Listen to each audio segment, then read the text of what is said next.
One party whose immigration policies have garnered a fair slew of headlines is New Zealand First. The leader of that party is as well known for his vivid rhetoric as he is for his sharp dressing, and he's joining us on the wire today in transit. New Zealand First leader Winston Peters. Good afternoon. Good afternoon. Now, Mr. Peters, some features of the New Zealand First immigration policy grab the attention a bit more than others, so I'd like to start off with those. Is it true that under New Zealand First, some migrant families would be subjected to DNA tests to prove that they're related? Well, when people make an application on the basis that they are a family and there's evidence that suggests they're not, then the only concrete way of resolving that, when you've got false documentation as well, would be a DNA test. Mm-hmm. It would be, in theory. How often does this happen in New Zealand every year? Well, far too infrequently does it happen, and as a consequence, you've got a significant amount of cheating and straight-out lying to our immigration officials, which they have accepted. And that simply is not good. It encourages other people to go down the same pathway from abroad and to succeed in this country in getting in here. Recent figures show that between Australia and New Zealand, a total of 1% of the total of all refugees is accepted. That's a very small amount of people. And if you factor in again the number of people who would be lying or coming in here under false pretenses, you get a smaller number again. Would you? No. Sorry, you don't. It's not. 750 is not a small number of people for New Zealand. On an international per capita basis, it is more than a reasonable number. And then on top of that, we've got people coming in under the UN description of a refugee, but not under the quota. So it is much larger than people think. So would you introduce these tests as blanket for everyone? Then on the question of deception, that figure is not known, excepting that I've got file after file that has been brought to me by people from the immigrant community who know that these people simply are not telling the truth. Yes. So I think it's far more widespread than the authorities think, and whatever they think, it's got to be based on a pure guess because they've got no systems in place to ensure that they're dealing with people in an accurate and precise way. So DNA tests for migrants. What about replacing the refugees? No, I'm not saying a DNA test for migrants. If someone's coming in with... So how would you choose? How would you decide? Well, when documentation is suspect, and often it is, you cannot just take people's word. Well, the problem with lots of refugees is that they don't have any documentation, is it not?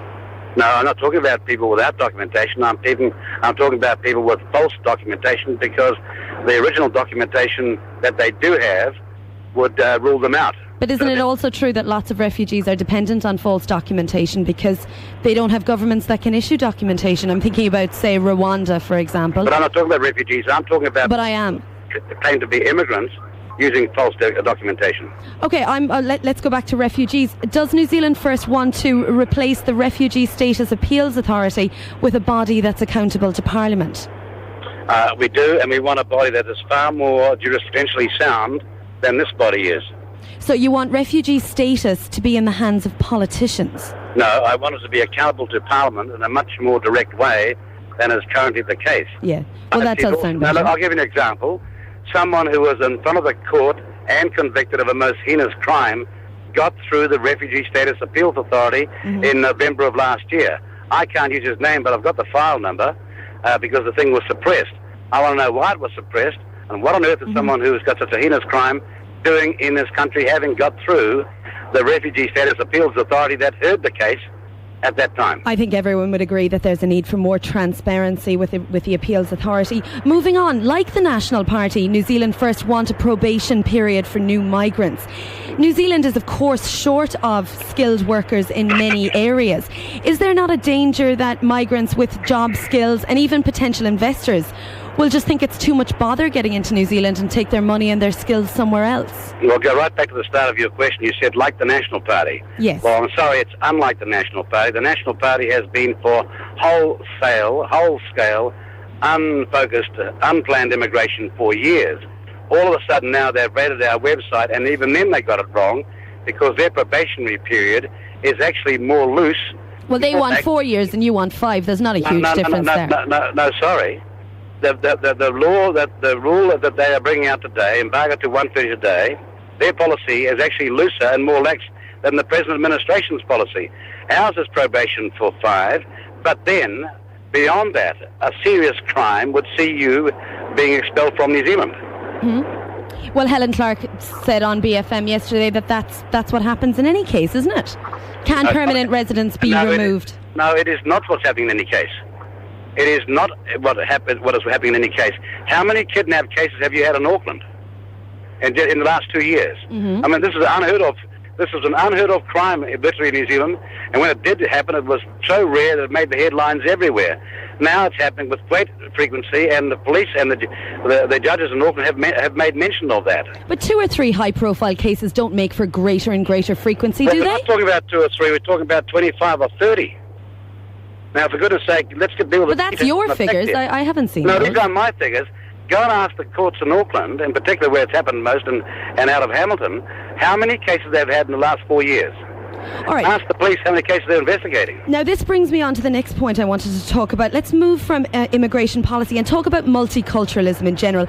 Last month, you gave a speech entitled The End of Tolerance. And what that did was conflated the moderate and the militant faces of Islam. You said that the New Zealand Muslim community has a moderate face and a serpent underbelly. Now, it sounds to me that you have no tolerance at all for Muslims anywhere. Well, you didn't read the speech properly, because I was talking... Well, I have it here in front of me, so I can take a good look at it now while you're talking. I'd invite you to read it again. Okay. And read it with some precision, given where you come from. The fact of the matter simply is... that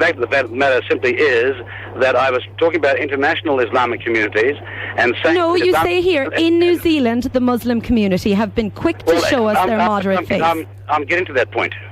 I was referring to the international Islamic community and saying, even in this country here, there are certain elements of information that suggest that the same thing is happening here.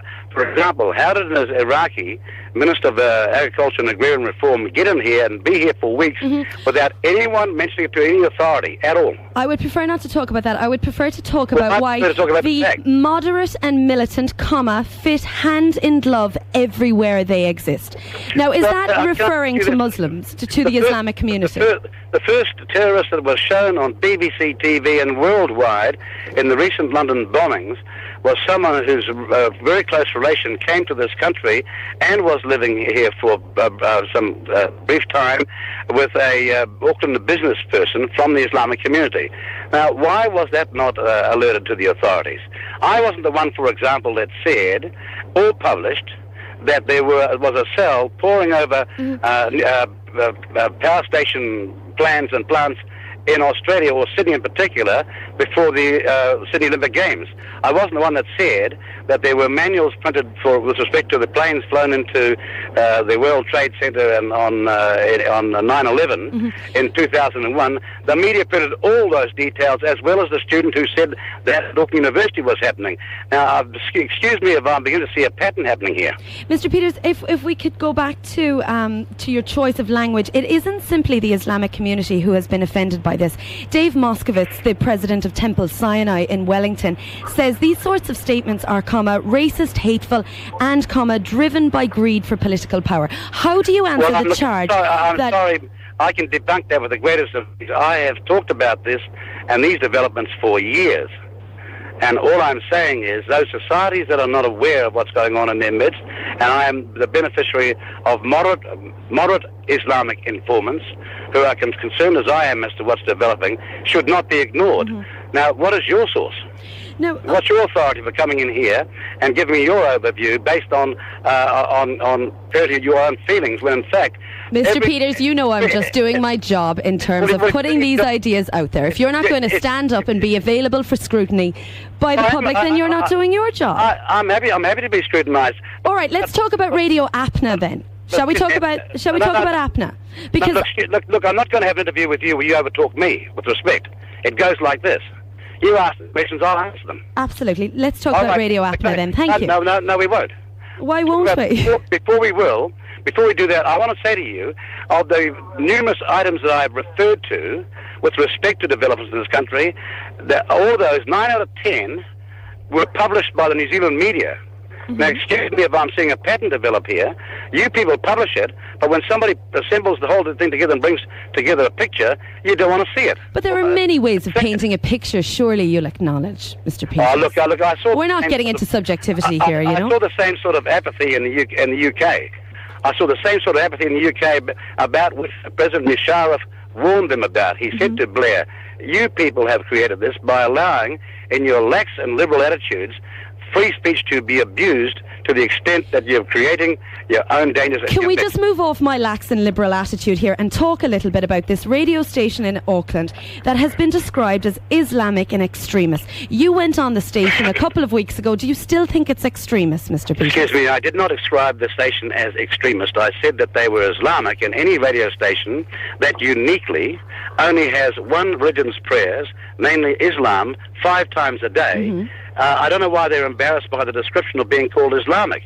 They have other cultural groups on as well, that's true, but none of them have their prayers. Yes, but Islamic is the word at the moment that has the explosive charge, is it not? Islamic is the one that has people sitting up and being worried. Excuse me, why are they embarrassed to be called an Islamic radio station when they have Islamic prayers uniquely against all other creeds 5 times a day? I did not call them extremists. I said they have on their program extremists, and if you would bother to get the 10th of July of this year's transcript, you would know precisely what I mean. Mr. Peters, I have question time from last month here in front of me. The question you put to the Prime Minister was, on the question of evidence, what connection does the Prime Minister have when she goes on APNA FM, and this is the part I want you to listen to, when there is vehement abuse and a tirade going over the airwaves about the West and about this country? You're referring to a 6-second talkback call that was cut off in the middle. Can that be accurate? Look, with respect, have you seen the transcript? I haven't, Mr. Peters, I'll admit to you. No, you've just rushed to judgment, as you people frequently do. My people, you can't do that. That's a generalisation again. You have no informants that are like I have, who are moderate Islamic people who say to me, look, I hear this program and I am alarmed. But I spoke to the DJ yesterday, Mr. Peters. Chanel Chandil has just been interviewed on 95 BFM, right here. The man who was moderating the chat show on that day. Why is your evidence better than mine? Well, maybe you should ask him to show you the transcript and have it interpreted by someone you can trust. But I trust my own judgment. Before you rush to judgment. I'm trusting my own judgment, and I'm attempting not to judge. And the reason I'm interviewing you today. We're talking about subjective or objective, whatever you're talking about, whether subjective judgment or objective judgment, it requires you to have a few details and facts before you arrive at a conclusion with respect. The reason we wanted to interview today on 95 BFM is simply because you're extremely popular with an older demographic. They love you. You're great. What I want to know is, what do you have to offer to a younger generation of voters who aren't afraid of immigration, who aren't afraid of multiculturalism, who love the fact that their city is multicultural and they can get good yum cha or learn how to speak Turkish here? What do New Zealand First policies have to offer them? Well, 2 things. If that was your purpose, why didn't you start with those questions? Well, it's always fun talking to you. And the second thing is, if you think that the students of Auckland University and other universities think that, then you don't know what you're talking about. And you do? What are you basing this on? I'm not sure I understand. Yes, I do. And I have them stopping me in the streets and talking to me about it. So if you think that is the prevailing view, then you're wrong. With the greatest respect as well. We didn't start this country to try and establish a New Zealand culture, an emerging culture in which we were a blend of all sorts of different people, but nevertheless New Zealanders, to have every other culture demanding its face, its laws. We change our laws and we change all our traditions to fit them. I'm afraid if that's your view of multiculturalism, I don't, and my supporters don't like it. But if you're talking about an emerging New Zealand culture where we all give a bit to develop something new and unique, then I'm for it. Once we're finally allowed in after the DNA checks have been done. And no, you know full well I never said DNA. I said where there's any doubt, as in the case of 16 people that came from the Middle East, where they came over here having deconstructed the arrangements they had and rearranged them here as being a family when it's demonstrably false. And I've proven that, I think, because I offered to pay for all the DNA tests for those 16, and there's been a deafening silence from both that family, both living in those 2 families living in 2 state houses on the North Shore, and a deafening, resounding, echoing silence from the New Zealand media. Because you rush to judgment and criticism, but when it comes to some evidence, you're pretty poor on it. So New Zealand's First is saying it wants more transparency, it wants things to be tightened up so you don't have high-profile bungles like these Iraqi gentlemen who were found here with links to Saddam Hussein's government, etc., etc. No, with respect. Look, try and understand the country you're now living in. Mr. Peters, please don't patronise me. I've been here for 3 years. Okay? How long have you been here? 3 years? I'm simply telling you I've been here for 3 years, so you stop patronising me. Let me tell you. I'm not accountable to you in any sense. Let me tell you, well, you should be accountable to me, as I am accountable to you and to the public. I'll extend you the courtesy of the interview, obviously. Don't overtalk me, please. Have some respect. You know, I've been here a while. I've been in politics a long while. I think I deserve at least a silence. I apologise. Say something. Well, you made an apology before, but try and actually stick to the regime here.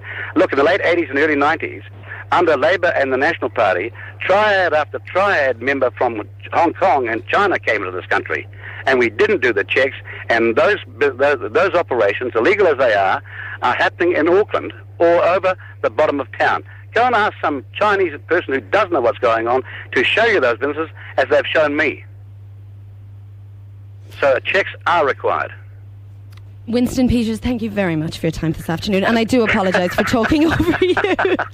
That's okay, Iris. I'll see you. Bye-bye.